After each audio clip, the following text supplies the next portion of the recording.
आज हम बात करने वाले हैं आईएक्स की। लास्ट एनालिसिस में हमने कहा था आईएक्स की बी और सी वेव पेंडिंग है। हमने कहा था पहले ये बी वेव बनाने के लिए ऊपर जाएगा जो 127.7 के ऊपर जाएगा, और फिर ये सी वेव बनाने के लिए ये 126.75 के नीचे जाएगा। अगर आप अभी का चार्ट देखें तो आज क्या हुआ, एक गैप अप हुआ। तो फर्स्ट हमारा ये अपसाइड का टारगेट जो 127.75 के ऊपर जाना था वो भी हो गया, और उसके बाद देखिए आप यहाँ पे ये सस्टेन नहीं होके जो हमने दूसरा टारगेट बोला था 126.7 उसके नीचे भी ये आ चुका है। तो आप देख सकते हैं किस तरह ये लेवल्स वर्क करते हैं, किस तरह ये एनालिसिस वर्क करती है। काफी लोगों को ये उनके लिए नई एनालिसिस रहती है, क्योंकि आज तक आपने यही सीखा होगा कि अगर यहाँ पे देखिए रेजिस्टेंस है, यहाँ पे ये ब्रेक होगा तो ये बुलिश है, यहाँ पे ये सपोर्ट है तो ये ब्रेक होगा तो ये बेरिश है। लेकिन हम यहाँ पे वेव एनालिसिस करते हैं, और वेव एनालिसिस के हिसाब से ये स्ट्रक्चर पूरा होने के लिए इसके ऊपर प्राइस को जरूर जाना पड़ता है।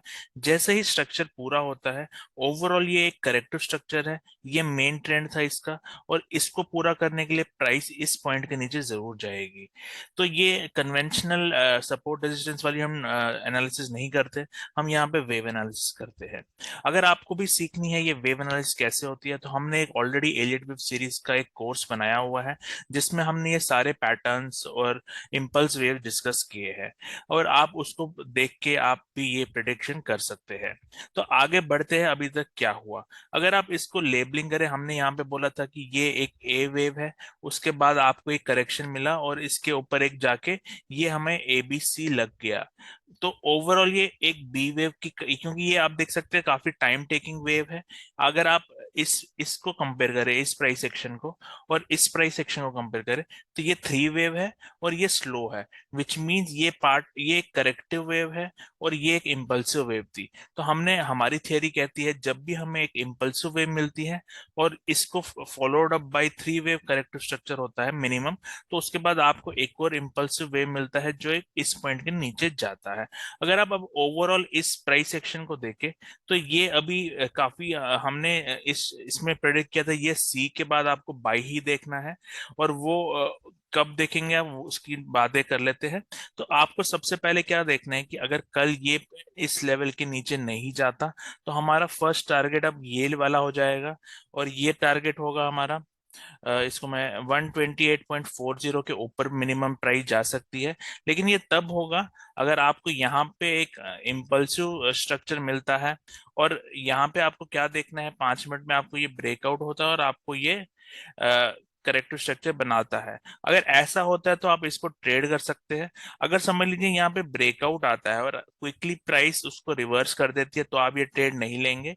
ये ट्रेड आप तभी लेंगे जब यहाँ पे आपको क्योंकि यहाँ पे क्या हो सकता है कि ये फिर ये ओवरऑल ये करेक्शन का पार्ट हो सकती है, और प्राइस एक बार इस पॉइंट के नीचे रिविजिट कर सकता है। तो ओवरऑल ये करेक्टिव पार्ट हो सकता है। तो कंफर्मेशन हमें कब मिलेगा, जब यहाँ पे ये ब्रेकआउट आएगा और ब्रेकआउट के बाद एक करेक्टिव स्ट्रक्चर होगा। अगर आप देखना चाहते हो वो कैसा बनेगा, तो आपको यहाँ पे देखना, जैसे यहाँ पे एक ब्रेकआउट आया था, उसके बाद आपको यहाँ पे एक करेक्टिव स्ट्रक्चर मिला था, तो आपको ये नेक्स्ट वेव अपसाइड की ओर मिल गई थी। तो आपको इसी तरह वेट करना है कि यहाँ पे ब्रेकआउट आएगा और करेक्टिव स्ट्रक्चर बनेगा। आई होप ये पॉइंट क्लियर है। ओवरऑल बेस्ट बाई सेटअप कब बनेगा पोजिशनल, वो भी बात कर लेते हैं, क्योंकि ये ओवरऑल एक काफी मेसी सा स्ट्रक्चर बन रहा है, और इसको अभी क्लैरिटी ऐसी ऐसे नहीं आ रही। तो हम थोड़े लंबे 30 मिनट्स का चार्ट देख लेते हैं।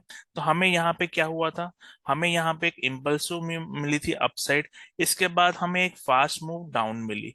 तो इसका मतलब ये जैसे अगर आपको एक इम्पल्स के बाद एक दूसरी इम्पल्स मिलती है, तो समझ जाना आपको एक कॉम्प्लेक्स स्ट्रक्चर बनने वाला है, और इतना इजी नहीं होगा ट्रेड करने के लिए। फिर इस इम्पल्स के लिए अब एज ऑफ नाउ ये एक करेक्टर स्ट्रक्चर हो सकता है जो थ्री वेव होगा, जिसकी ये पहली वेव हो सकती है, ये दूसरी वेव हो सकती है, और फिर हमें एक सी वेव मिलेगी जो एटलीस्ट इस ए के ऊपर जाएगी। तो ये हो गया 30 मिनट्स की प्रिडिक्शन।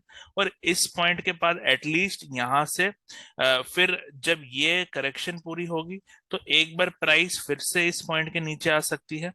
और जैसे ही जब ये पूरा स्ट्रक्चर कंप्लीट होगा, अगर ये इसी तरह से चला और ये पूरा स्ट्रक्चर कंप्लीट होगा, इस पॉइंट पे आपको ये जो नेक्स्ट नेक्स्ट बाई है वो देखना है, क्योंकि इसी पे हमें ये नेक्स्ट बाई मिलेगा जो इस लेवल के ऊपर जाएगा, जो है 132 का।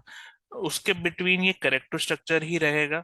तो इसमें आपको टेम्पररी पोजीशंस मिलेगी, बट उसको ट्रेड करने के लिए आपको प्रॉपर प्राइस एक्शन टेक्निक्स आनी चाहिए।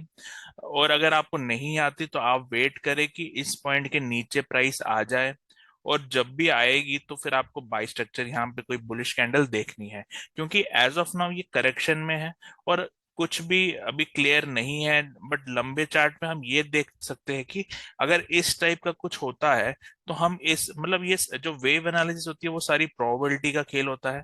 क्योंकि अगर हम अभी एज्यूम करें कि ऐसा होगा, और समझ लीजिए कल ऐसा नहीं होता और प्राइस जो हम यहाँ पे एक्सपेक्ट करें कि ये सी वेव एक बार ऊपर जाएगी, उसकी जगह ये आप देखेंगे कि ये नीचे आ जाए, तो हम ये एनालिसिस जो हम ट्रेड लेने वाले थे वो नहीं लेंगे, और फिर हमें अपनी एनालिसिस अपडेट करनी पड़ेगी। तो वेव एनालिसिस होता है आप कंटिन्यूसली स्ट्रक्चर्स को देखते हैं, और स्ट्रक्चर्स को देख के आप अपनी एनालिसिस देखते हैं, क्योंकि आपको मेन चाहिए कि अगर आप अपसाइड एंटिसिपेट कर रहे हैं तो आपको एक अपसाइड का इम्पल्स और करेक्टिव स्ट्रक्चर मिलना चाहिए, तभी आप नेक्स्ट एंटिसिपेट कर सकते हैं।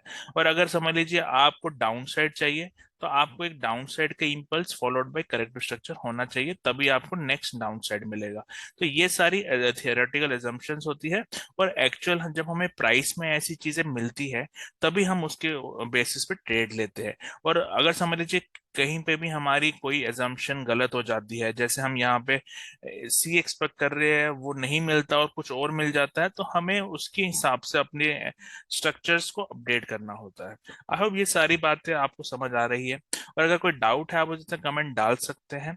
अगर आपको ये वीडियो पसंद आ रहा है और मैं रेगुलर एनालिसिस शेयर करता रहूं, तो आप इस वीडियो को लाइक करिए, चैनल को सब्सक्राइब करिए, और कोई डाउट है आप मुझे कमेंट डाल सकते हैं। Thank you and have a nice day.